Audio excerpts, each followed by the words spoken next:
Hello दोस्तों, आप सभी का स्वागत है सीटेट एसएसटी पेपर 2 के हिस्ट्री के नए क्लास में।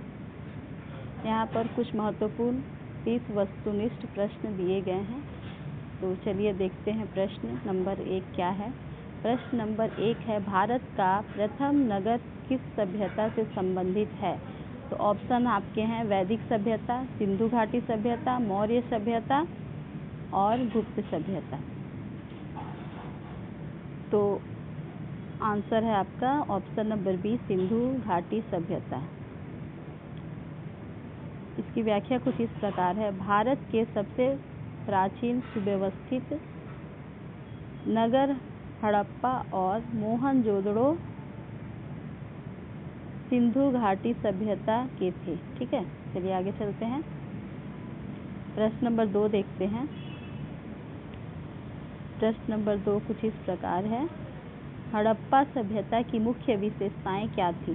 तो ऑप्शंस आपके दिए हुए हैं, अव्यवस्थित बस्तियां, सुनियोजित नगर, केवल कृषि, केवल पशुपालन। तो आंसर है आपका सुनियोजित योजना,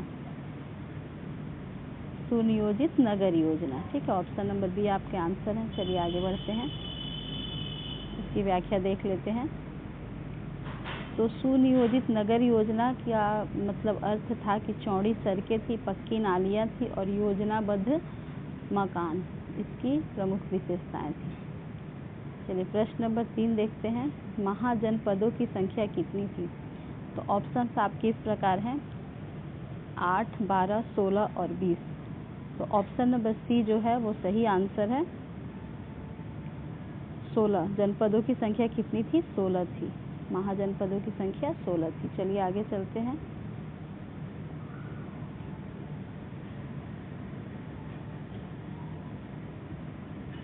व्याख्या देख लेते हैं। 6ठी शताब्दी ईसा पूर्व में 16 महाजनपद प्रसिद्ध थे।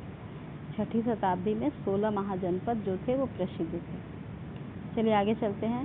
प्रश्न नंबर 4 देखते हैं, मगध की प्रथम राजधानी कौन सी थी?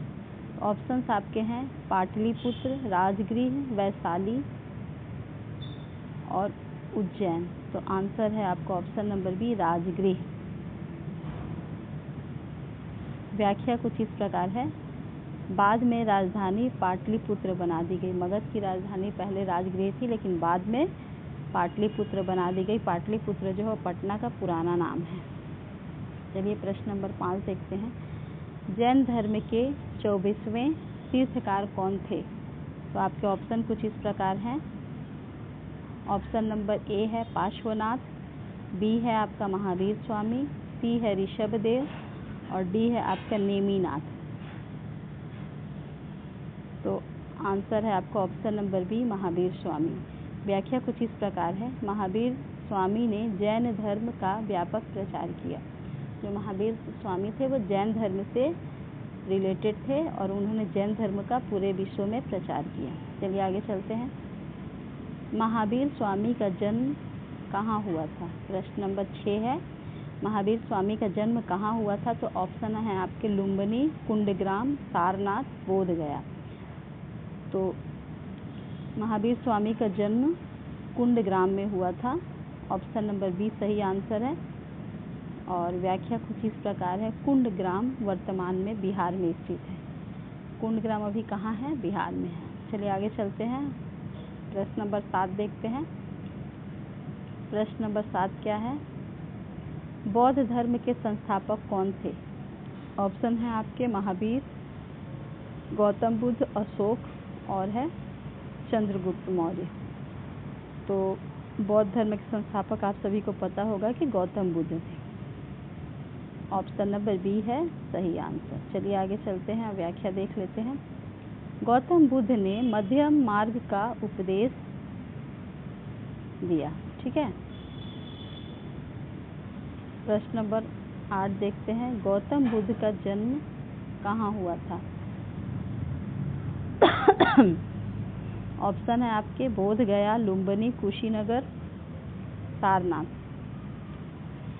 तो गौतम बुद्ध का जन्म कहाँ हुआ था? लुम्बिनी में हुआ था। ऑप्शन नंबर बी जो है वो सही आंसर है। व्याख्या कुछ इस प्रकार है। लुम्बिनी वर्तमान में नेपाल में स्थित है। लुम्बिनी कहाँ है? नेपाल में है अभी वर्तमान में। प्रश्न नंबर 9 क्या है? बुद्ध को ज्ञान कहाँ प्राप्त हुआ था? तो आपके ऑप्शन है सारनाथ, बोध गया, कुशीनगर और वैशाली। आप सभी को पता हुआ होगा कि बुद्ध को जो ज्ञान की प्राप्ति हुई थी बोध गया में हुई थी, एक पीपल पेड़ के वृक्ष के नीचे। तो आंसर है आपका बोध गया। व्याख्या कुछ इस प्रकार है। बोधि वृक्ष के नीचे बुद्ध को ज्ञान की प्राप्ति हुई थी। चलिए प्रश्न नंबर 10 देखते हैं। बुद्ध ने प्रथम उपदेश कहाँ दिए? तो ऑप्शन है आपके लुम्बिनी, सारनाथ, राजगृह, वैशाली। तो आंसर है आपका सारनाथ में। बुद्ध ने अपना प्रथम उपदेश कहाँ दिए? सारनाथ। चलिए आगे चलते हैं, व्याख्या देख लेते हैं। इसे धर्म चक्र परावर्तन भी कहा जाता है। व्याख्या है जो, इसे धर्म चक्र परावर्तन भी कहा जाता है। प्रश्न नंबर 11 है। स्वामी ने किस आयु में गृह त्याग दिया? मतलब किस उम्र में जो गौतम बुद्ध थे उन्होंने अपने घर परिवार छोड़ दिए? तो ऑप्शन है आपके 25 वर्ष, 30 वर्ष, 35 वर्ष और 40 वर्ष। तो सही उत्तर है आपका 30 वर्ष। 30 वर्ष की आयु में उन्होंने अपना घर परिवार छोड़ दिया। व्याख्या देख लेते हैं। महावीर स्वामी ने 30 वर्ष की आयु में गृह त्याग किया। 12 वर्ष की कठोर तपस्या के बाद उन्हें कैवल्य ज्ञान प्राप्त हुआ। ठीक है, चलिए आगे चलते हैं। महावीर स्वामी को कैवल्य ज्ञान कहाँ प्राप्त हुआ? तो ऑप्शन है आपके वैशाली, राजगृह, जिरिम्भिका ग्राम, पाटलिपुत्र। तो आंसर क्या है आपका? जिरिम्भिका ग्राम। ऑप्शन नंबर सी सही आंसर है। चलिए आगे चलते हैं। व्याख्या कुछ इस प्रकार है। महावीर स्वामी को 12 वर्ष की तपस्या के बाद जिम्भिका ग्राम में ज्ञान की प्राप्ति हुई। गौतम बुद्ध का बचपन का नाम क्या था? तो ऑप्शन है आपके राहुल, सिद्धार्थ, आनंद, अशोक। तो आप सभी को पता होगा कि गौतम बुद्ध का बचपन का नाम था सिद्धार्थ। व्याख्या कुछ इस प्रकार है।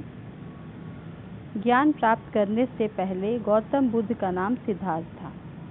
पहले उनका नाम सिद्धार्थ था, बाद में गौतम बुद्ध हो गया। चलिए आगे पढ़ते हैं। प्रश्न नंबर 14 देखते हैं। गौतम बुद्ध के पिताजी का क्या नाम था? प्रश्न नंबर 14 क्या है? गौतम बुद्ध के पिताजी का नाम क्या था? तो ऑप्शन आपके हैं बिंबिसार, शुद्धोधन, अजातशत्रु, अशोक। तो गौतम बुद्ध के पिताजी का नाम था शुद्धोधन। ऑप्शन नंबर बी सही आंसर है। चलिए व्याख्या देख लेते हैं। शुद्धोधन शाक्य गणराज्य के शासक थे और गौतम बुद्ध के पिता थे। जो शुद्धोधन थे वो शाक्य गणराज्य के शासक थे। चलिए आगे चलते हैं। क्वेश्चन नंबर 15 देखते हैं। गौतम बुद्ध की माता का नाम क्या था? ऑप्शन है आपके महाप्रजापति गौतमी, यशोधरा, महामाया, सुजाता। तो ऑप्शन नंबर सी जो है आपका सही उत्तर है, महामाया। गौतम बुद्ध की माता का नाम क्या था? महामाया था। व्याख्या देख लेते हैं। गौतम बुद्ध की माता का नाम महामाया था। उनके निधन के बाद प्रजापति गौतमी ने उनका पालन पोषण किया था। बुद्ध का पालन पोषण किसने किया था? महाप्रजापति गौतमी। चलिए आगे चलते हैं। प्रश्न नंबर 16 देखते हैं। प्रश्न नंबर 16 कुछ इस प्रकार है। गौतम बुद्ध का परिनिर्वाण कहाँ हुआ? ऑप्शन है आपके बोध गया, सारनाथ, कुशीनगर, लुम्बिनी। तो ऑप्शन नंबर सी आपका सही उत्तर है, कुशीनगर में हुआ था। इसकी व्याख्या कुछ इस प्रकार है। 80 वर्ष की आयु में गौतम बुद्ध का महापरिनिर्वाण कुशीनगर में हुआ था। बीच बीच में मैंने स्मॉल एक्सप्लेनेशन इसलिए दिया है क्योंकि आजकल सीटेट के पेपर में असेशन रीजन से भी क्वेश्चन आते हैं, तो अगर आपको थोड़ा बहुत आंसर के बारे में डिटेल पता होगा तो आप सही आंसर दे सकते हैं। चलिए आगे चलते हैं। प्रश्न नंबर 17 देखते हैं। जैन धर्म का सबसे प्रमुख सिद्धांत क्या है? जो जैन धर्म के लोग होते हैं उनका प्रमुख सिद्धांत क्या है? ऑप्शन है आपके यज्ञ, अहिंसा, युद्ध, बलि। तो ऑप्शन नंबर बी जो है सही उत्तर है, अहिंसा। जो बौद्ध धर्म के लोग होते हैं वो अहिंसा नहीं करते हैं। ठीक है। व्याख्या। जैन धर्म में अहिंसा को सर्वोच्च धर्म माना गया है।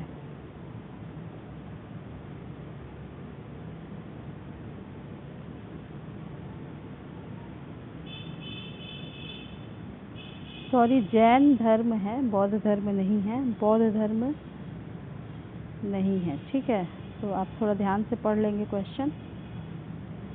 चलिए आगे चलते हैं। बौद्ध धर्म का प्रमुख धार्मिक ग्रंथ कौन सा है? बौद्ध धर्म का प्रमुख धार्मिक ग्रंथ कौन सा है? पहला है वेद, दूसरा है त्रिपिटक, उपनिषद, रामायण। तो आंसर है आपका ऑप्शन नंबर बी, त्रिपिटक। चलिए आगे चलते हैं और व्याख्या देख लेते हैं। त्रिपिटक बौद्ध धर्म का प्रमुख ग्रंथ है जिसमें विनय सूक्त,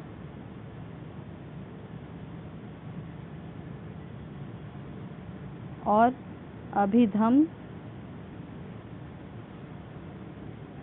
पिटक भी शामिल है। ठीक है। चलिए प्रश्न नंबर 19 देखते हैं। जैन धर्म के धार्मिक ग्रंथ क्या हैं? अभी हमने बौद्ध धर्म के ग्रंथ देखे, अब जैन धर्म के धार्मिक ग्रंथ कौन से हैं? ऑप्शन है आपके वेद, आगम, पुराण, त्रिपिटक।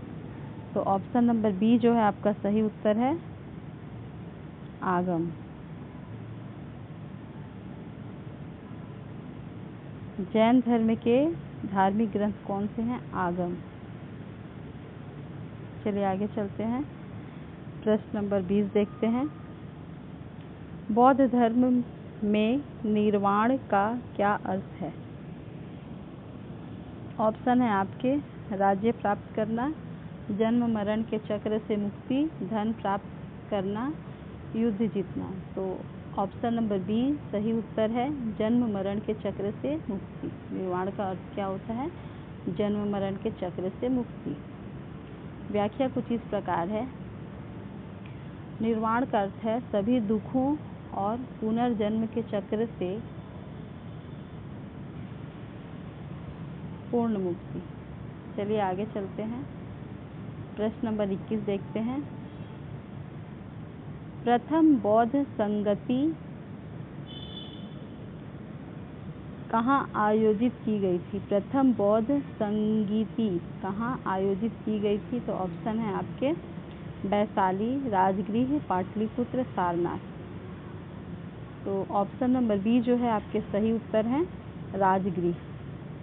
व्याख्या कुछ इस प्रकार है। गौतम बुद्ध ने महापरिनिर्वाण के बाद प्रथम बौद्ध संगीति राजगृह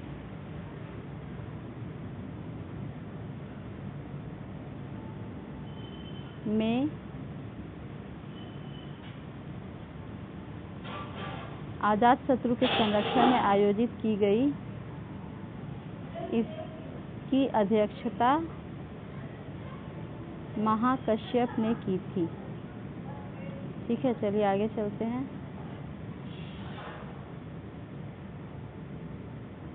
महाकश्यप ने इनकी अध्यक्षता की थी। अब प्रश्न नंबर 22 देखते हैं।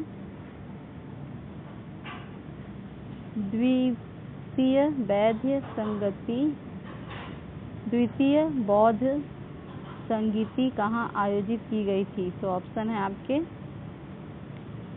पाटलिपुत्र, ऑप्शन नंबर बी है आपका वैशाली, ऑप्शन नंबर सी है राजगृह, ऑप्शन नंबर डी है आपका कुशीनगर। तो आंसर है ऑप्शन नंबर बी वैशाली। चलिए आगे बढ़ते हैं, व्याख्या देख लेते हैं। द्वितीय बौद्ध संगीति वैशाली में आयोजित हुई। इसमें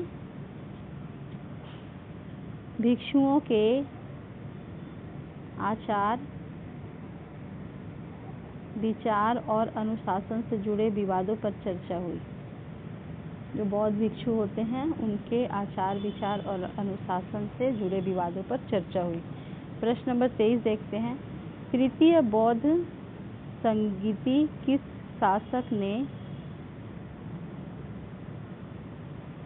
शासक के शासन काल में हुई? तो ऑप्शन है आपके Chandragupta Maurya, Samrat Ashok, Bimbisara, Ajatashatru. Option number B आपका सही उत्तर है, सम्राट अशोक। तृतीय बौद्ध संगीति पाटलिपुत्र में सम्राट अशोक के संरक्षण में आयोजित हुई थी। इसकी अध्यक्षता मोगलीपुत्तिस ने की। चलिए आगे चलते हैं। प्रश्न नंबर 24। कलिंग युद्ध के बाद सम्राट अशोक ने कौन सी नीति अपनाई? तो ऑप्शन है आपके युद्ध नीति, धम्म नीति, कर नीति, विस्तार नीति। तो ऑप्शन नंबर बी सही उत्तर है, धम्म नीति। व्याख्या देख लेते हैं। कलिंग युद्ध के विनाश को देखकर अशोक ने हिंसा का त्याग किया और धम्म नीति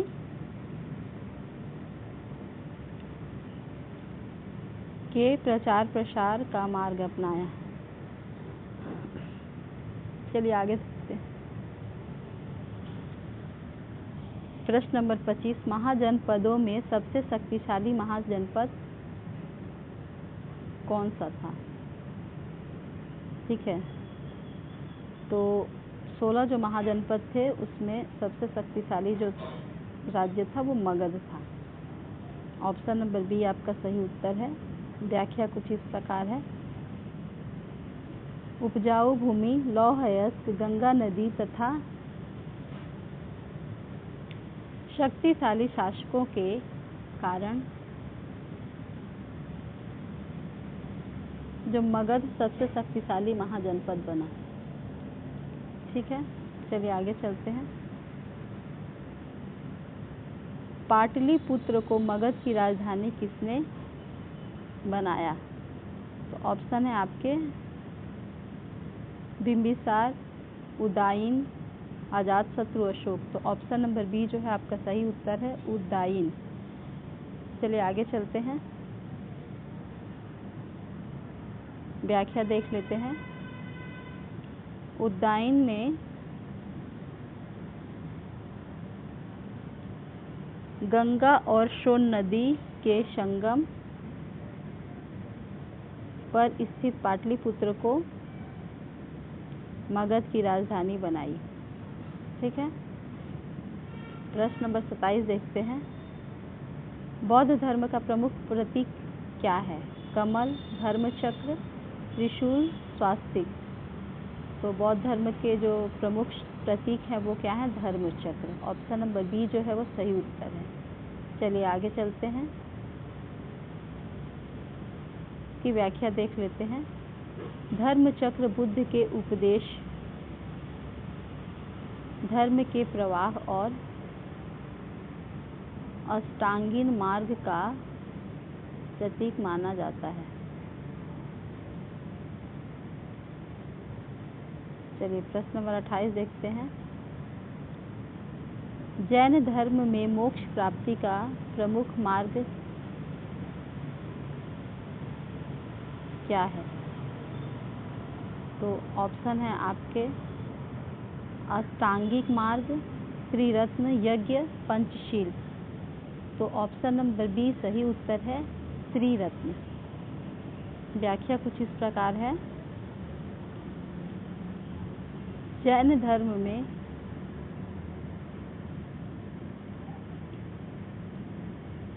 जैन धर्म के त्रिरत्न हैं सम्यक दर्शन,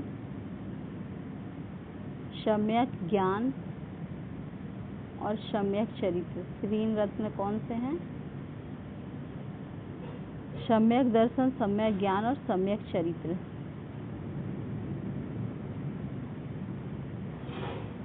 जितने भी जैन धर्म के लोग होते हैं ये इन्हीं का पालन करते हैं।